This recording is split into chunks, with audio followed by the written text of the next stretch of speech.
As I have grown up throughout the years, I have seen different adaptations and portrayals of angels that have continually evolved depending on the story, which has led me to ask this question of what angels truly are.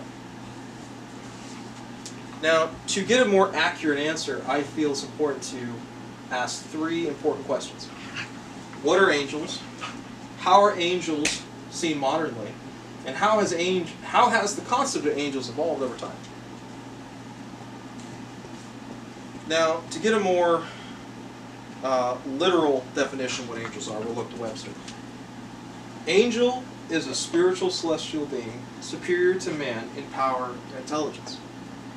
But in Scripture, the angel appear as God's messengers, is in tangent with Psalms 103 that describes angels as messengers of the Lord God, that they are His servants, and they do God's will. Matthew 22 hints that angels reside in heaven, that is their home. Matthew 4, that angels are capable of transitioning between heaven and earth, that they come to earth on the behests of God. Now, Daniel 6 hints that angels are capable of protecting man. Now, given all the information we just went over, angels are protectors of man, capable of protecting man, who serve God in His will, also reside in heaven, capable of transitioning between planes of existences between heaven and earth, and are superior to man in both intelligence and power. Transitioning all this information into modern times, the idea of angels have evolved into something beyond Scripture. In TV and movie adaptations, angels, both good and evil, are portrayed with human-like qualities and reside on earth to be more like humans and less like Scripture, that they are still above us. Now, Martin and When Did Angels Become Demons, and the media, group angels and demons together as the same.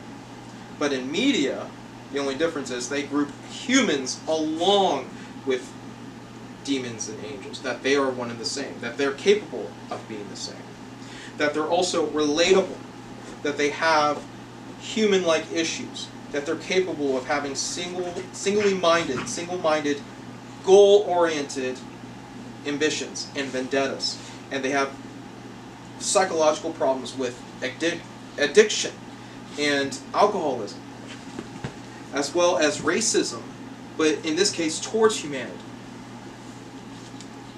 Now, according to Mullen, there are differences between religion and culture, not in media, where in religion and culture there's differences between Judaism, between Christianity, between Catholics, between Hinduism, and between Muslims.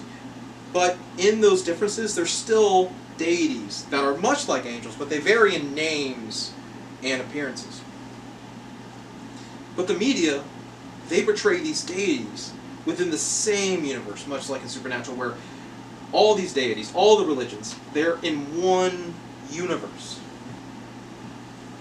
Now, this may explain why 40% of adults, of non-believer adults, believe in the existence of angels, which is staggering considering that these adults are not even religious in the first place.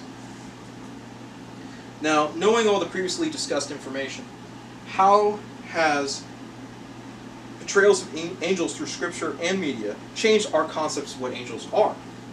Now, according to Hoffman and Cole, most of these stories and portrayals, or stories, most of those encounters with angels are demonic in origin, through exorcisms and possessions. Now, if those happen, those exist and really happen, then angels must exist as a relation to it. Another concept are the secondhand experiences that most encounter throughout their lives, that Stotts states Those who see visions cannot turn to witness to confirm their understanding of what had happened, even though someone with them at that time might have seen signs of something happening. He or she would not have access to the experience itself. All that visionaries can do, therefore, is appeal to the shared expectation as to what such an experience must be like. Now, further explain this, the person has an experience, the person who's actually seeing the angel. That person who sees the angel explains that experience or tells that experience to another person in their community. Now, the person who's being told that information hears it of the experience and forms their own picture idea of what had just happened. Now, collectively, given all the information we just discussed, especially with concepts of how opinions are formed, how will that belief, how would all the concepts influence the next generation? Now, Clark describes adolescents in their interest in the supernatural, that it's increasing in number and intensity with the amount of stories that the supernatural come out, and in turn, it's also increasing the rise of evangelicalism, which is the modern evangelicalism, modern Christianity. But in the end, is the portrayals of the entertainment angels, of the meeting angels, any different now than the scriptural ones, when there's no divide?